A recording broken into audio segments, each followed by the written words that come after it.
Hello दोस्तों, welcome to my YouTube channel. आज हम लोग पढ़ेंगे जनांकिकी संक्रमण का सिद्धांत। संक्रमण शब्द का क्या तात्पर्य है? शाब्दिक रूप से संक्रमण एक ऐसी दशा है जो बदल रही होती है अथवा जो स्थिर नहीं होती। जनसंख्या से संबंधित जो दशाएं हैं, जैसे जन्म दर, मृत्यु दर, प्रवास इत्यादि, इनमें भी समय के अनुसार परिवर्तन होता रहता है। और यही कारण है कि तमाम लेखकों ने यह स्पष्ट करने का प्रयास किया कि जनसंख्या वृद्धि को किसी समाज के आर्थिक, सामाजिक और सांस्कृतिक विकास के आधार पर ही समझा जा सकता है।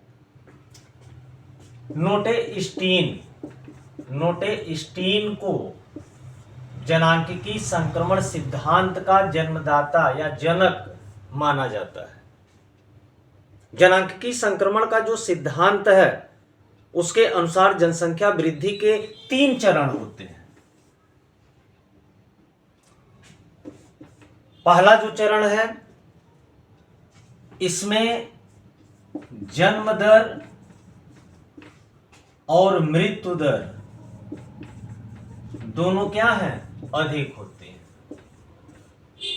पहले चरण में जन्म दर और मृत्यु दर दोनों अधिक होती हैं। पहले चरण में किसी समाज की अर्थव्यवस्था और सामाजिक संरचना दोनों पिछड़ी हुई होती हैं, और इस अवस्था में जो है लोगों का स्वास्थ्य का स्तर बहुत ही निम्न होता है, क्योंकि लोगों को संतुलित भोजन नहीं मिल पाता है।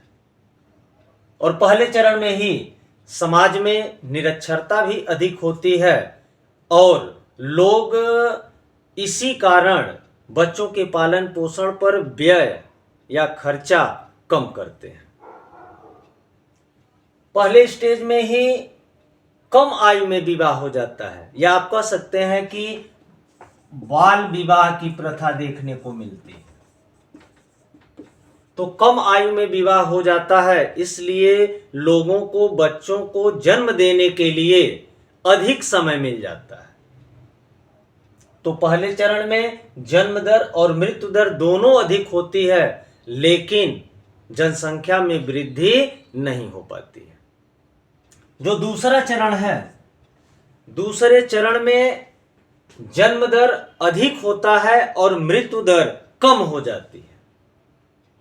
दूसरे चरण में सामाजिक आर्थिक विकास की शुरुआत हो जाती है, और इसका परिणाम यह होता है कि लोगों की आय में वृद्धि होने लगती है। और जब लोगों की आय में वृद्धि होने लगती है तो लोगों को जो है संतुलित आहार मिलने लगता है। दूसरे स्टेज में ही चिकित्सीय सुविधाओं पर पकड़ हो जाने के कारण या चिकित्सीय सुविधाएं बढ़ जाने के कारण मृत्यु दर में कमी आ जाती है, लेकिन जन्म दर में उल्लेखनीय कमी नहीं हो पाती है, क्योंकि जन्म से संबंधित सामाजिक, धार्मिक और सांस्कृतिक मनोवृत्तियों में अधिकतम परिवर्तन नहीं हो पाता है।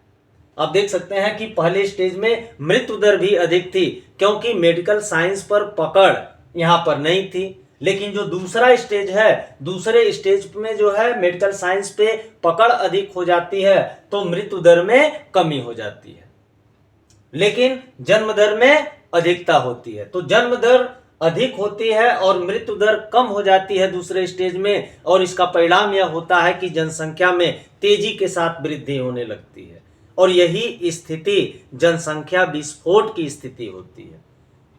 और भारत इस दूसरे स्टेज का या दूसरे चरण का उदाहरण है। तीसरा जो स्टेज है, इसमें जन्म दर और मृत्यु दर दोनों कम हो जाते हैं।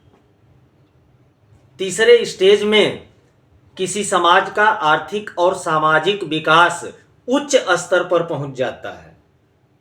तो जब सामाजिक और आर्थिक विकास उच्च स्तर पर पहुंच जाता है तो लोगों की आय में वृद्धि हो जाती है, और लोग जो है छोटे परिवार को पसंद करने लगते हैं। तीसरे स्टेज में जो है लोग विलंब विवाह, देर से विवाह करते हैं, यानी विलंब विवाह की प्रथा देखने को मिलती है। और इसका परिणाम क्या होता है कि लोगों को बच्चों को जन्म देने के लिए समय कम मिलता है।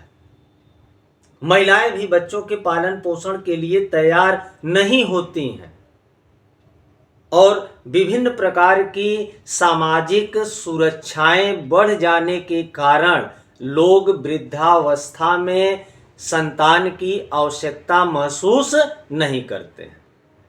तो आप देख सकते हैं कि तीसरे स्टेज में जन्म दर और मृत्यु दर दोनों कम हो जाती है। तो इटली, फ्रांस, जापान तीसरे स्टेज के ही उदाहरण। तो आप देख सकते हैं कि ये जो 3 चरण हैं, इन तीनों चरणों के द्वारा जनांकिकी संक्रमण का सिद्धांत यह स्पष्ट करने का प्रयास करता है कि किसी समाज में जनसंख्या वृद्धि को पूरी तरीके से हम एक जैविकी तथ्य नहीं मान सकते हैं। जनसंख्या वृद्धि को किसी समाज के सामाजिक, आर्थिक और सांस्कृतिक विकास के द्वारा ही समझा जा सकता है। तो ये था जनांकिकी संक्रमण का सिद्धांत। तो आज के लिए बस इतना ही। धन्यवाद।